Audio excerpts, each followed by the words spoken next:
What's up, guys? And hold on. Before you flame me for being gone for 2 weeks, I was sick. I had con crud for like 5 days, and then my microphone broke, so I had to, fix that. And overall, it's just been a hassle to get a video out, but finally, here we are.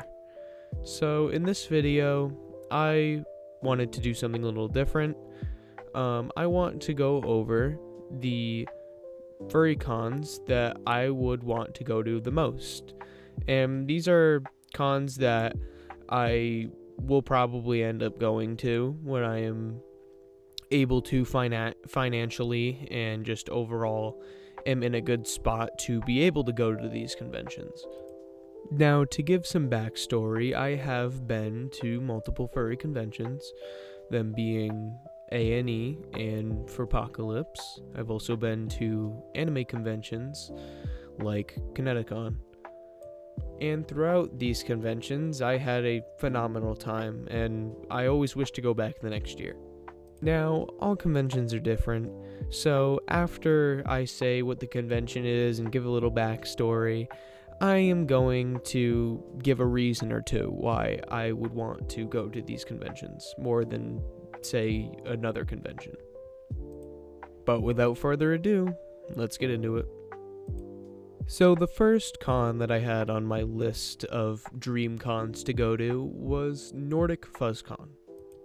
Nordic FuzzCon is a furry con taking place in Sweden. It totaled 5,225 attendees in the previous year and will take place in 2026 on February 18th to the 22nd. Now, to get into the reasons why I would want to go to this con, I just have a weird fascination with the international conventions. I would just love to experience the atmosphere of all these different people from all these different walks of life coming together in a hobby with like-mindedness.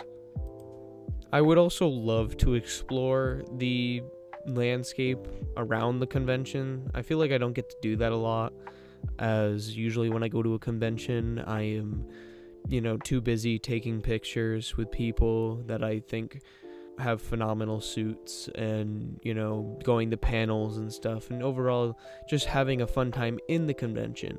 And I honestly forget about the outer, life, like the cities or, just where the convention is taking place.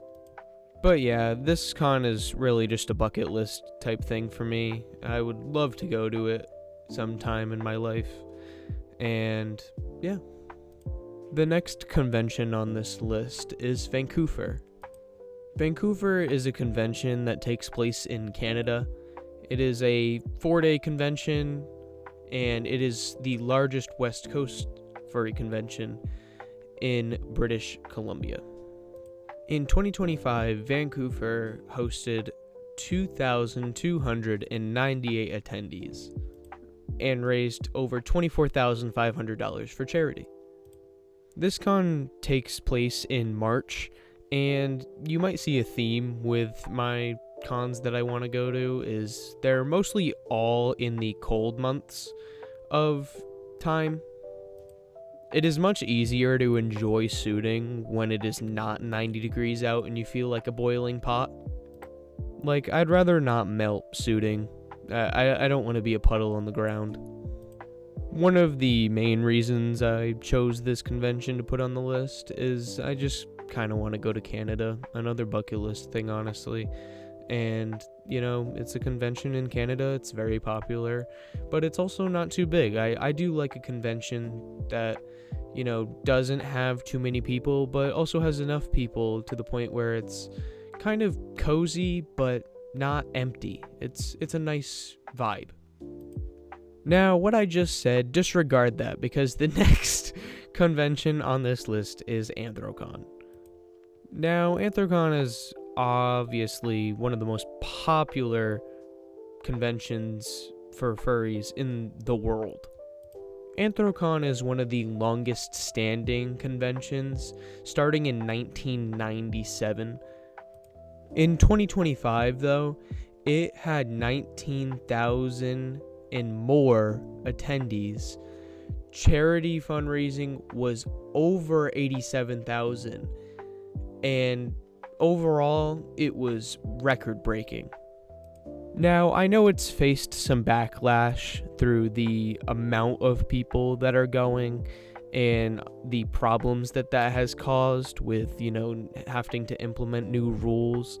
But overall, I really just want to go to this con for the experience. Like, what is it like having 20,000 people that just vibe and party for a weekend? I do understand that with 20,000 people going, you're going to get, a decent amount of bad people going, because the larger the number, the more people are in both categories.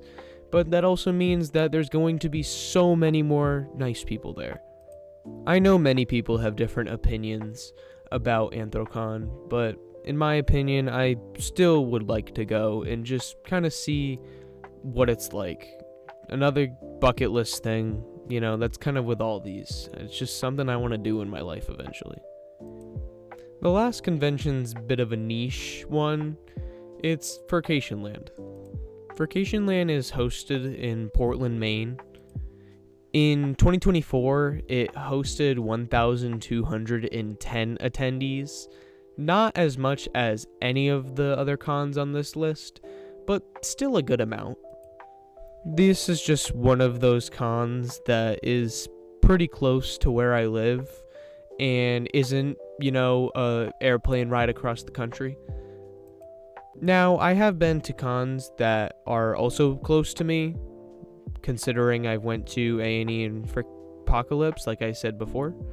But this is just another one that's reasonably close that I would eventually want to go to once I am, again, financially able to, because I'm already going to A&E 2026 and most likely going to Apocalypse 2026, so I don't really have the budget for that right now. Yes, I might also be going to Kineticon 2026 for the Saturday, but I don't know about that yet. I've also seen con videos of Furcation Land, and it overall just seems like a really cozy con.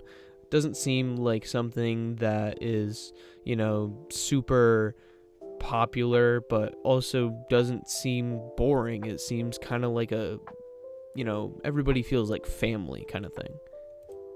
And with that will wrap up my list. I hope you guys enjoyed this type of video. I've been trying to find other types of content to do, and overall, it's just been a lot of work, and I'm, really busy with everything. I have multiple kind of jobs, you could say, that I need to do. I run a few businesses with my family, and overall it's just a lot of work, and it's hard to find time sometimes for YouTube, but I will keep posting. I am never going to just retire one day. Don't worry about it. If I'm gone for a month, I'll come back at some point. It's not something that I'm just gonna leave without warning, but I don't think I'll be out for long. Probably gonna keep the same upload schedule from here on out, of posting about once every 10 days, maybe a little bit more, maybe a little bit less. And yeah, so if you haven't already, go check out the Discord. It's a bit dead, I know, so if you don't want to check it out, you don't have to, but I'm trying to get it a little bit more alive. And I will see y'all next time. Meow.